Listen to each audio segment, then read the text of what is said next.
प्यारे दोस्तों, आज मैं भाषा के बारे में बताऊंगा। भाषा बालक व भाषा शिक्षण के बारे में। देखिए, इंटरेस्टिंग बातें हैं। क्यों? क्योंकि भाषा के माध्यम से हम पूरे संसार पर हम क्या कर सकते हैं, राज कर सकते हैं या एक दूसरे पर राज कर सकते हैं, है कि ना। जैसे कि देखिए, भाषा पहला भाषा है, भाषा के बारे में बताऊंगा। बालक व भाषा शिक्षण है, तो भाषा के बारे में सबसे पहले मैं बताता हूँ। इंटरेस्टिंग बात है, क्यूरियोसिटी है। लगेगा कि क्या भाषा में क्यूरियोसिटी है, जिज्ञासाता। देखिए, अधिकांश लोग भाषा को केवल संप्रेषण का माध्यम मानते हैं, जबकि शिक्षा के क्षेत्र में भाषा की भूमिका को ठीक से समझने के लिए हमें समग्रतावादी दृष्टिकोण अपनाने की आवश्यकता होती है। भाषा का हमारे जीवन से घनिष्ठ संबंध है। भाषा से हमारे जीवन का घनिष्ठ संबंध नहीं है। अगर घनिष्ठ संबंध नहीं रहता तभी हम आपको कैसे समझाते हैं। भाषा बोले है ना, क्या कर रहे हैं, बोल कर बोल रहे हैं। तो भाषा क्या है, जीवन में हमारे घनिष्ठ संबंध है। किसी को बुलाना है तो भाषा के माध्यम से बुलाते हैं, है कि ना। भाषा इंसान ने ही क्या किया, बनाया है, और इंसान ने ही इसको खत्म करता है। वही बात है, किसी को शेर कह दीजिए खुश हो जाता है, किसी को गधा कह दीजिए वो दुखी हो जाता है। दोनों क्या है, जानवर हैं। अब भाषा कौन बनाया, इंसान बनाया है। वही बात है, भाषा के अंदर एक शक्ति है। क्या है, भाषा के अंदर शक्ति नहीं है। किसी को गधा कह दीजिए मायूस हो जाएगा, किसी को शेर कह दीजिए क्या हो जाएगा, खुश हो जाता है।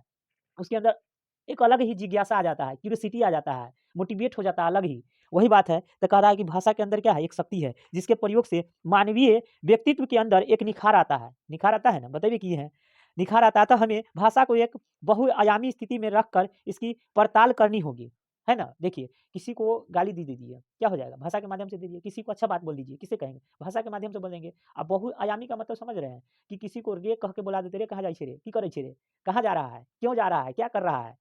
इंग्लिश में भी बोल देते हैं, हाउ आर यू, तुम कैसे हो, है कि ना। तो वही बात है, भाषा का अलग अलग की करे छली, कहाँ जाए छली, तो क्या हो गया, भाषा न है। भाषा तमिल हो गया, तेलुगु तेलुगु हो गया, कन्नड़ हो गया, बहुत सारा भाषा है कि नहीं, ईटीसी एक्सेट्रा। बहुत सारा भाषा है, अलग अलग टाइप का भाषा है। तो वही बात है, प्राचीन काल से ही भाषा को परिभाषित करने की कोशिश की जाती रही है। प्लेटो के अनुसार, प्लेटो एगो वैज्ञानिक है, ठीक है, कहे का मतलब कि इंसाने है। उसके अनुसार कह रहा है, विचार और भाषा में थोड़ा ही अंतर है। विचार और भाषा में तनिके सा अंतर है। क्या अंतर है, तो विचार आत्मा की मुख बातचीत है, आत्मा की मुख बातचीत है। विचार क्या है, आत्मा की मुख बातचीत है। पर वही जब ध्वन्यात्मक होकर होठों से प्रकट होती है, तो उसे भाषा की संज्ञा देते हैं। जब हम बोल देते हैं कोई शब्द, तो भाषा हो गया, ठीक है। वही बाबूराम सक्सेना का मानना है। अब बाबूराम सक्सेना आ गए, उनका क्या कहना है, उनका मत है कि जिसकी सहायता से मनुष्य परस्पर विचार विनिमय या सहयोग करते हैं, उसे यादृच्छिक रूढ़ ध्वनि संकेत प्रणाली को भाषा कहते हैं। नहीं कहते हैं, भाषा कहते हैं। क्यों नहीं कहेंगे, जैसे किसी को बुलाना है खाने के लिए, तो क्या कहते हैं, रे भाई इधर आप, खाना बनल हो, बड़ी इंटरेस्टिंग खाना हो, लाजवाब हो, लजीज हो खाना। बुलाए ना किसी को, किसके माध्यम से, भाषा के माध्यम से बुलाए। अगर भाषा नहीं रहता तो उसको नहीं बुला पाते, मूक रहते हैं हम लोग। तो वही बात कह रहा है, भारतीय परंपरा के अनुसार भाषा बोलना है, लिखना लेखन नहीं, संज्ञान है, महज बातचीत का माध्यम नहीं, और एक रचनावादी तंत्र है, मात्र प्रस्तुतिकरण नहीं। प्रस्तुतिकरण नहीं है, भाषा के माध्यम से हम किसी को बुला सकते हैं। तो भाषा खत्म हो गया। अब भाषा का महत्व जानिए, भाषा का महत्व क्या है, भाषा का महत्व क्या है, भाषा से हम क्या कर सकते हैं। देखिए, मानव समाज की उन्नति का कारण भाषा ही है। मानव अगर आज के डेट में उन्नति कर रहा है, तो उसका पीछे राज क्या है, तो भाषा है। अगर जिसका शब्द अच्छा है ना, तो कहीं बड़ा बढ़िया आदमी हो, बड़ा अच्छा बोलिए, तो क्यों, क्योंकि उसका भाषा लैंग्वेज अच्छा है, बोली विचार अच्छा है, इसी के लिए वो प्रोग्रेस करेगा। तो वही बात है, भाषा में कई कल्पनापरक तत्व भी मौजूद होते हैं। पद गद और नाटक हमारी भाषिक संवेदना को धारण प्रदान करने के साथ साथ हमारे जीवन के सौंदर्य परक पहलू को समृद्ध करते हैं। साथ ही यह हमारे पढ़ने लिखने की क्षमता के स्तर को भी ऊंचा उठाते हैं। अगर भाषा नहीं रहता, आज के डेट में हम किताब जो पढ़ रहे हैं, पढ़ पाते नहीं, पढ़ पाते। क्यों, क्योंकि भाषा बना हुआ है, कि भाई भाषा है तो हम बोल सकते हैं, भाषा है तो हम किसी को बुला सकते हैं। किसके माध्यम से, भाषा के माध्यम से बोल सकते हैं। तो वही बात है, मनुष्य के व्यक्तिगत और सामाजिक कार्य को पूर्ण करने में भाषा एक महत्वपूर्ण भूमिका अदा करती है, नहीं करता है। बताइए कि है, किसी को खाने के लिए बुलाइए तो भाषा के माध्यम, किसी को कुछ भी करने के लिए बुलाइए तो भाषा के माध्यम, किसी को पीटना है तो उससे भी, उसमें भी भाषा का माध्यम होगा, किसी को गाली देना है तो भाषा के माध्यम से। वही बात है, भाषा के महत्व व कार्य को निम्न बिंदुओं द्वारा भली भांति समझा जा सकता है। देखिए, पहला है, भाषा विचार के आदान प्रदान के साधन के रूप में, पहला, ठीक है, भाषा ही मानव मुख चोरित यानी अदृच्छिक ध्वनि के प्रतीकों की व्यवस्था है। ध्वनि के प्रतीक, ध्वनि निकलता है ना, मुंह से बोल रहे हैं तो साउंड निकल रहा है ना, आवाज निकल रहा है ना, वही ध्वनि हो गया, जिसके सहारे समाज के विशेष के लोग आपस में विचार विनिमय करते हैं। प्रोकोरेन भाषा भावाभिव्यक्त का सशक्त माध्यम है। कहे के मतलब कि भाषा के माध्यम से क्या करते हैं, विचार करते हैं। कोई भी समस्या हुआ तो उसका निदान किसके माध्यम से करते हैं, भाषा के माध्यम से करते हैं। भाषा नहीं रहता तो उसका निदान नहीं होता। वही बात है, भाषा, जैसे कोई किसी को गाली देता है, कैसे 10 आदमी को कहता है कि भाई देखा ना, जबरदस्ती बिना गलती के गाली दे रहा है, तो क्या होगा, किसके माध्यम से बोल रहा है, भाषा के माध्यम से बोल रहा है। तो वही बात है, भाषा सामाजिक जीवन को सार्थक करने के रूप में, मनुष्य एक सामाजिक प्राणी है। मनुष्य क्या है, सामाजिक प्राणी है। क्यों, क्योंकि हम समाज में रहते हैं, समाज में रहते हैं इसीलिए क्या हुआ, सामाजिक प्राणी है। एक दूसरे को समाज में क्या होता है, सहयोग होता है, यानी हेल्प जिसको कहिए, हेल्प हेल्प करता है एक दूसरे को। समाज में रहते हुए भाषा का माध्यम से ही वह समाज के सदस्यों के साथ एक सूत्र में बांधता है। सूत्र में नहीं है, शादी होता है तो कैसे न्योता देता है, चारू बोल देता है कि नहीं। जैसे छठियार हो गया, जो जिसके पास रिलेटेड रहता है उसके यहाँ पर भेजबे करता है, भेजता है कि नहीं। तो किसके माध्यम से न्योता भी देने जाता था, किसके माध्यम से, भाषा के माध्यम से। समाज में किसी को बुलाना है किसके माध्यम से, भाषा के माध्यम से। फन्नामा चिन्नामा डिस डैट जे भी नाम हो, वो तो भाषे न है, भाषे के माध्यम से ना बुलाएंगे उसको, है कि ना। आगे आइए, देखिए भाषा भाषा ज्ञान प्राप्ति के साधन के रूप में है, भाषा ज्ञान प्राप्ति के साधन के रूप में है। भाषा की अलौकिक देन के कारण ही हम जीवन जगत लोक माया भ्रम परलोक प्राकृतिक पुरुष आदि गंभीर मनुष्य का ज्ञान प्राप्त कर पाते हैं। भाषा ही वह साधन है जो शिक्षा साहित्य और प्रशासनिक कार्य के संपादन के सशक्त माध्यम के रूप में कार्य करती है। करता है कि नहीं। देखिए भाषा चौथा, भाषा साहित्य कला संस्कृति और सभ्यता को विकसित करने में सहायक के रूप में कैसे, देखिए साहित्य व कलागत विविधता व गद्य पद चित्रकला संगीत आदि के लिए भाषा की आवश्यकता होती है। भाषा की आवश्यकता नहीं, किसी का मोर बनाना है तो वही भाषा ही नहीं, मोर बनाना है, मोर का चित्र बनाना है, तो क्या है, भाषा है। जैसे कोई रामायण है तो रामायण भी तो एक शब्द में लिखा हुआ है, तो शब्द क्या है, भाषे न है, भाषे न बनाया गया है। बाइबिल हो गया, कुरान हो गया, गीता हो गया, ये सब क्या है, भाषा के रूप में है। वही बात है, भाषा में मौजूद रस छंद अलंकार आदि भाषा के कला पक्ष को क्या कर रहा है, कला पक्ष को अलंकृत करते हैं। भाषा की इसी संस्कृति शक्ति के कारण ही रामधारी सिंह दिनकर मैथिली शरण गुप्त सरी के साहित्यकारों ने देश प्रेमी से ओतप्रोत गद्य और पद द्वारा जनमानस में अंग्रेजी दास्ता के विरुद्ध स्वतंत्रता प्रेम का बीज रोपण किया है। भाषा के कारण ही सब लिखा गया है। ठीक है, भाषा के विविध रूप, अब भाषा के विविध रूप पढ़ेंगे, भाषा के विविध रूप के बारे में। देखिए भारतीय संस्कृति के संदर्भ में भाषा के विविध रूप है। इन्हीं रूपों के माध्यम से हिंदी के स्थान का ठीक से निश्चय किया जा सकता है। भाषा के कुछ रूप का वर्णन निम्न प्रकार से किया जा सकता है।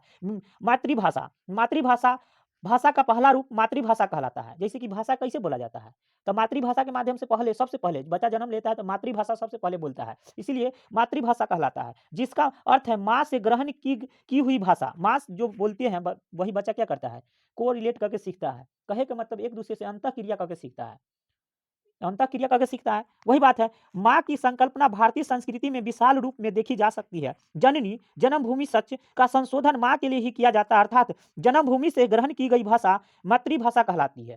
कहे का मतलब माँ जो भाषा सीखता है, बोलते हैं, जैसे माँ बोलता है रे कहाँ जा रहा है, क्या कर रहा है, तो क्या कर रहा है, बच्चा उसी का अनुकरण कॉपी करके सीखता है कि नहीं। वही बात है, ब्लड के घर की बोली को माता की भाषा समाज द्वारा स्वीकृत भाषा को मातृभाषा कहा है। गांधी जी ने सन 1917 में मातृभाषा के अनादर का विरोध करते हुए कहा था कि माँ के दूध के साथ जो संस्कार और मीठे शब्द मिलते हैं, उनके और पाठशाला के बीच जो संबंध होना चाहिए वह विदेशी भाषा के माध्यम से शिक्षा देने में टूट जाता है। कहे का मतलब विदेशी भाषा के माध्यम से अगर बच्चा को सिखाइएगा ना तो बहुत समय लगेगा सीखने में उसको, अब मातृभाषा के माध्यम से बच्चा को सिखाइए ना जल्दी सीख जाएगा, क्योंकि शुरू से वही सीखते आ रहा है। अगर मातृभाषा हिंदी है, मान लीजिए कोई माता हिंदी बोलती है, हिंदी माध्यम से सिखाइए ना, बच्चा जल्दी इंटरेस्ट होकर सीखता है कि नहीं। यदि हमें मातृभाषा की परिभाषा देनी है तो हम यह कह सकते हैं कि मातृभाषा वह परिनिष्ठित भाषा है जो कि क्षेत्र विशेष में समाज द्वारा स्वीकृति और दिन प्रतिदिन के सामाजिक कार्यों को सुगमता से संपन्न करने में सहायक होता है। रायबर्न ने कहा कि मातृभाषा हर्ष आनंद और ज्ञान का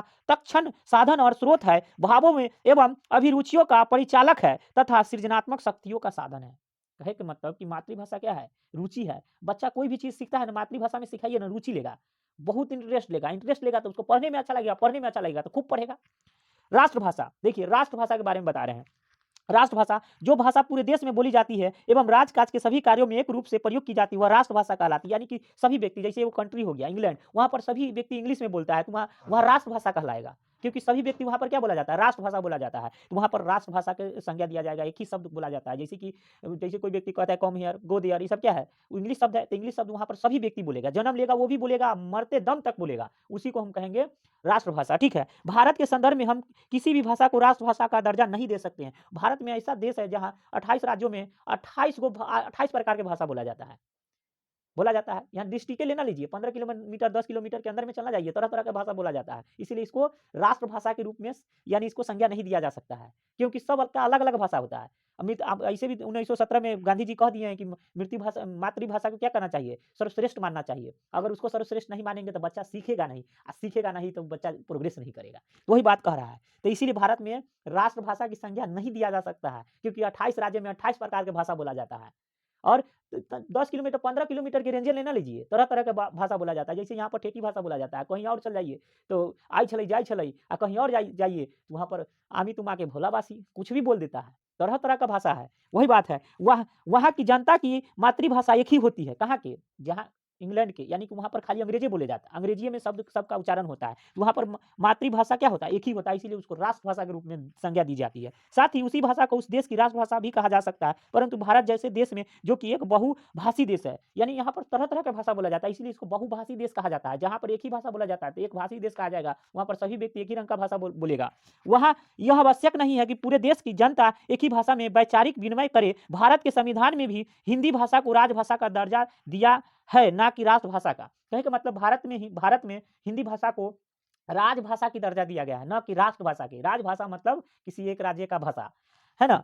राजभाषा किसी राज्य या देश की घोषित भाषा होती है, जो कि सभी राजकीय प्रयोजन अर्थात सरकारी कामकाज में प्रयोग होती है। सरकारी कामकाज में राजभाषा का प्रयोग होता है। भारतीय संविधान के अनुच्छेद 343 के 1 के अंतर्गत देवनागरी लिपि में हिंदी को संघ की राजभाषा घोषित किया गया। साथ ही संविधान के अनुच्छेद 351 में संघ को यह कर्तव्य सौंपा गया कि हिंदी भाषा को प्रसार बढ़ाया, उसका विकास करे, जिससे वह भारत की सामासिक संस्कृति के सभी तत्वों को अभिव्यक्त का माध्यम बना सके। ठीक है, दैट्स ऑल राइट। मेरे भाइयों, अगर समझ में आया तो कृपया इस वीडियो को लाइक करें और सब्सक्राइब करें और शेयर करें। इतना फैलाए कि हम तुरंत में फेमस हो जाए।